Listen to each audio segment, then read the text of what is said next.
All right, so we have an experiment that has rolling two fair non-weighted dies. Each die has two sides facing up. Each die has a number 1 on opposite sides, a number 2 on opposite sides, and a number 3 on opposite sides. So, in a way, this is almost like a trick question.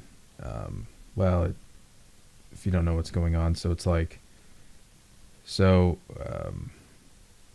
over on this side, so we'd have like a 1 on top, a 1 on the bottom, a 2 on one side, 2 on the other, and then like a 3 right here, and then a 3 on the back side. So if you have 2 of those die, they want to know the probability of getting a sum of 8. But there's no way. I mean, like if you have 3 on one and 3 on the other, that's just 6. There's no way you can get an 8.